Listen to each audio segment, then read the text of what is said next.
40 days to PMP exam success. Day 3. Situational questions. Support team performance. Huge shout out to Gabriel who passed the exam today. And the feedback is lots of hybrid and agile. Here's your first question. As the project manager at PLI Incorporated working on a cutting-edge technology project, you've noticed that one of your team members has been underperforming according to the key performance indicators, KPIs, set at the project start. Before taking any action, what should you do next? A. Offer support and send the team member for schedule management and prioritization training with another team member or HR to overcome challenges. B. Arrange a private meeting to discuss their performance, understand any underlying issues, and explore potential support and development opportunities. C. Analyze the situation and assign the team member to less critical tasks without pressing milestones. D. Analyze the root cause of the issue and seek team guidance from those in similar roles to resolve the issue over time. I'll give you some time to firm up your answer.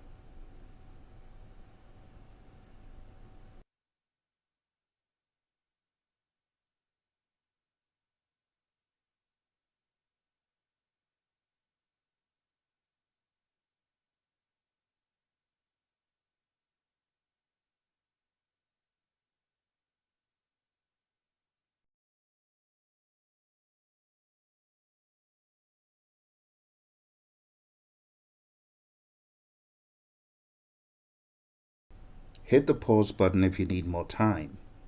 Let's take a look at the question again. Let's apply the process of elimination.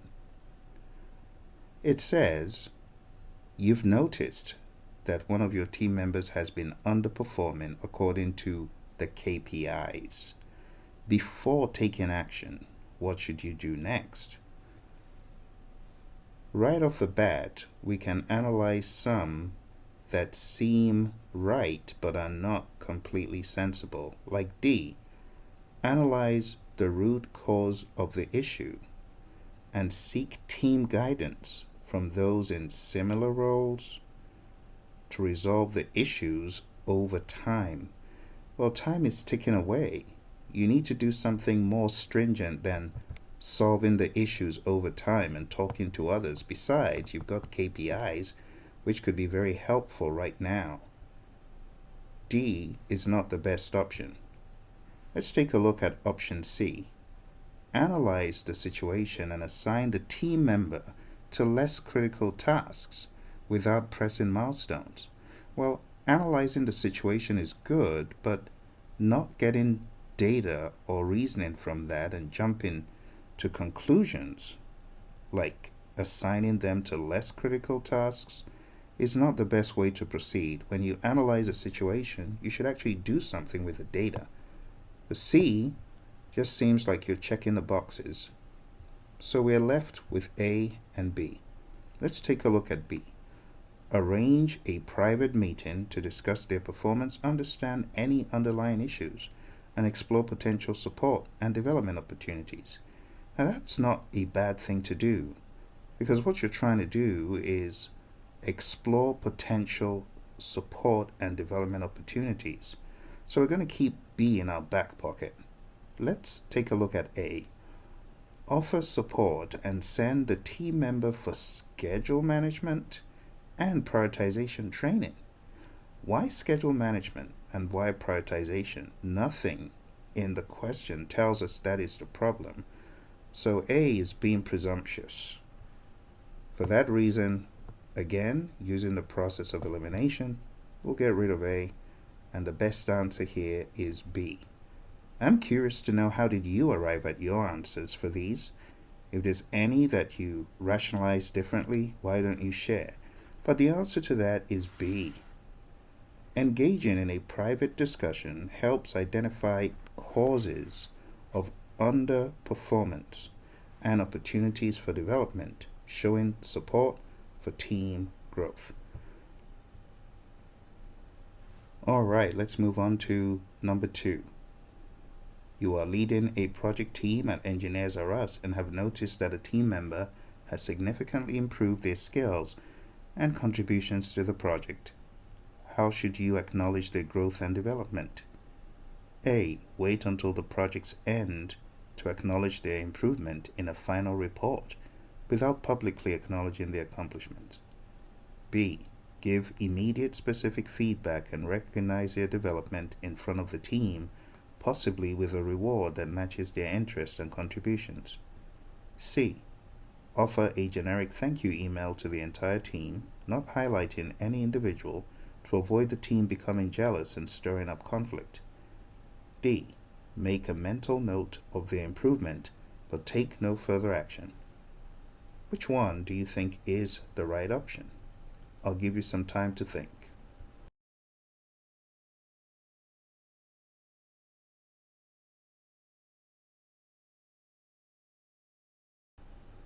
Alright, do hit the pause button if you need more time, but let's take a look at the options. So someone has done well, they've significantly improved their skills and contributions.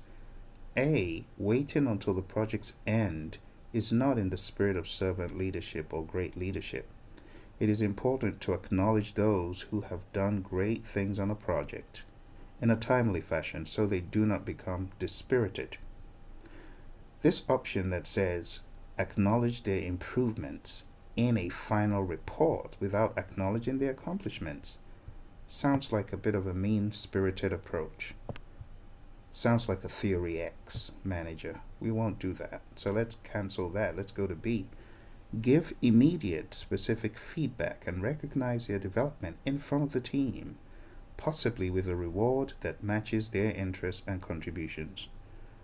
All the great influence teachers understand that such behavior is what motivates, inspires, and encourages the team members, especially the individual involved.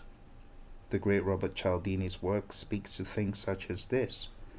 So we're going to leave B as a possible option and go to C. C. Offer a generic thank you email to the entire team, not highlighting any individual, to avoid the team becoming jealous and stirring up conflict. Well, again, this is more like a draconian Theory X mindedness. It's one of limiting the team and not empowering the team. It's one of not acknowledging people. That's not in the spirit of the PMP exam. We're going to cancel that. And we're left with D. Make a mental note of the improvement. I see you've improved, but I'm not going to say anything or do anything. No. So that has got to go. The real value in these exercises, my friends, is us thinking out loud together. And hopefully for those of you that have very little experience doing this, you're finding value from it. If you are finding value, go ahead, smash the like button and subscribe so that you'll be notified when my next video comes out, when we tackle the next task. Let's go to the answer in detail. B. Providing immediate specific feedback and recognition encourages continued growth and positive contributions, fostering a motivating team environment. Okay, now don't be tricked by the option that said, oh, to avoid conflict, make it look like everyone did well. No, that is not in the spirit of this exam.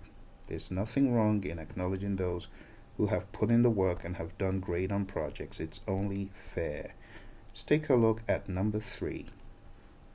As a Scrum Master for Agile World Limited, you realize that 2 team members have conflicting views on the direction of a project task, leading to tension and reduced team performance.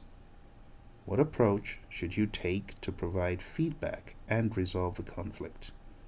A. Provide direct feedback to each individual in public, focusing on their disagreement. B. Schedule individual feedback sessions to discuss each person's perspective and collaboratively find a resolution that aligns with project goals. C. Spend time understanding the underlying reason and then offer accommodative solutions to solve the conflict following the project charter. D. Instruct both team members to comply with your decision without discussion. I'll give you some time to think about this.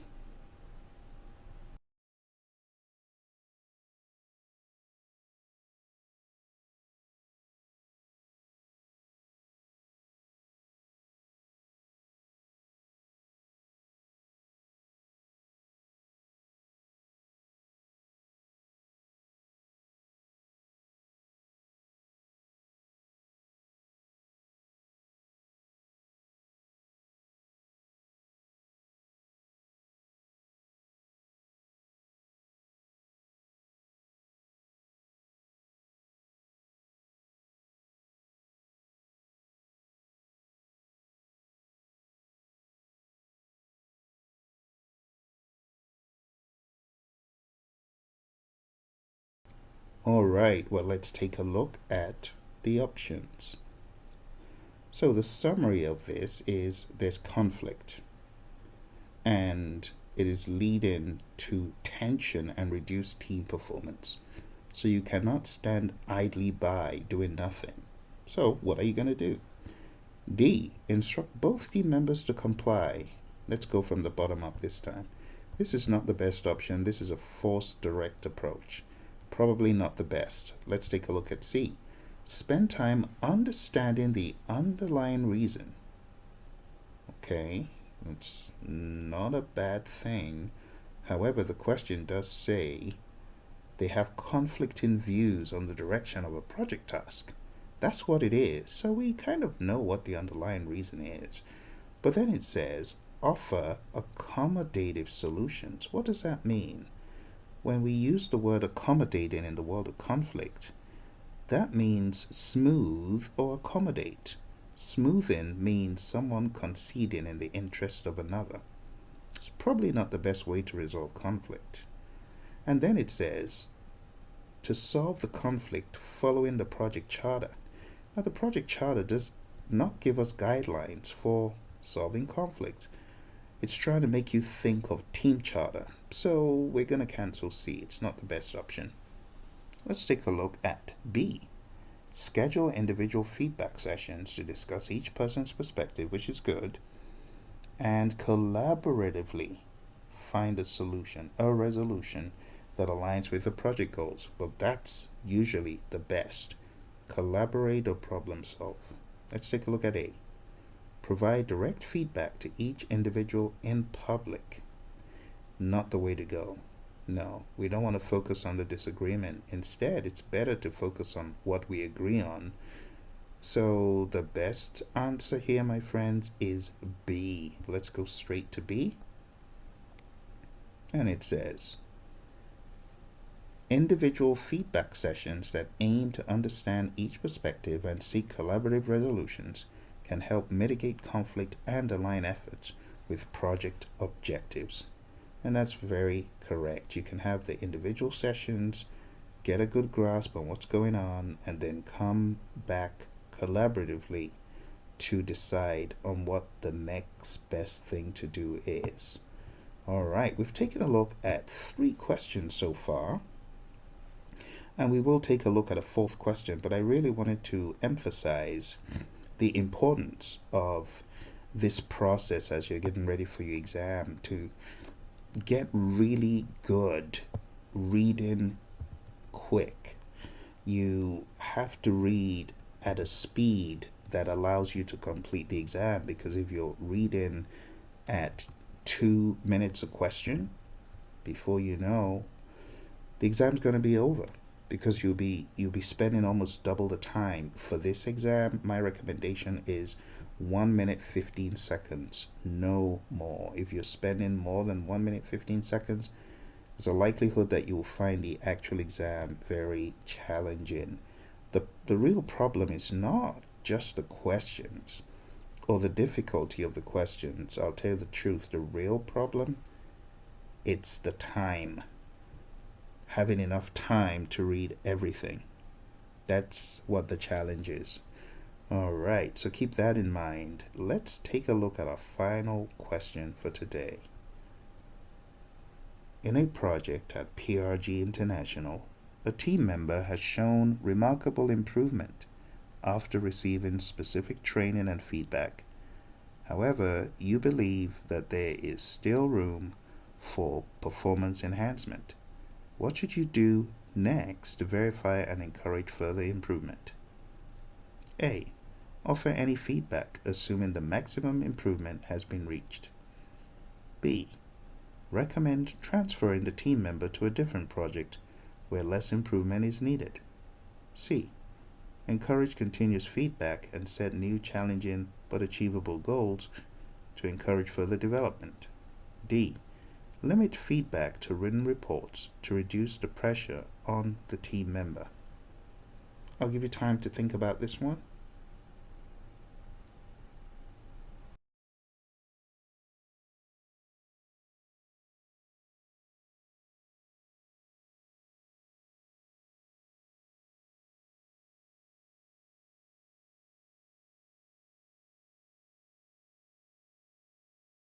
Alright, well, let's take a look at the answer. We'll start from the top down. Offer any additional feedback. That's not a bad thing. But then it says, assuming the maximum improvement has been reached. That's presumptuous. And it doesn't make sense to say that because the question says you believe there's still room for performance enhancement. So A is a flat out lie. We can just say A is a lie. B. Recommend transferring the team member to a different project where less improvement is needed. How does that even make sense when you know that there's room for performance enhancement? You want to verify and encourage further improvement. So B doesn't even make sense, right? So we're going to cancel B because we know that there's room for improvement. Why would we send them somewhere where less improvement is needed? Doesn't make sense. C. Provide continuous feedback and set new challenging but achievable goals to encourage further development. Well, that's what the question is asking us to do. Encourage further improvement. So it does make sense. Let's take a look at D. Limit feedback to written reports to reduce the pressure on the team member. That doesn't even make sense. We're talking about improvement, what to do next. So limiting the reports doesn't make sense as a next step. So the best option here is C. Continuous feedback and the setting of new achievable goals fosters an environment of ongoing improvement and development, encouraging team members to further enhance their performance. Now, what you're going to notice about these questions is there's a huge focus on the mindset. Remember, this is the people domain. This is the very first domain, and we're into day 3 of 14 for this domain. So what you want to do is subscribe, stay tuned. If you haven't watched the video for the day, remember pmp.pmradio.org is where you can get all of the lessons, all 35, and I'm talking about over 20 hours of learning. So go to pmp.pmradio.org, watch the lesson that comes with the day, and be ready tomorrow to obliterate day 4. I look forward to seeing you. Hit the like button, subscribe, and all the best till then.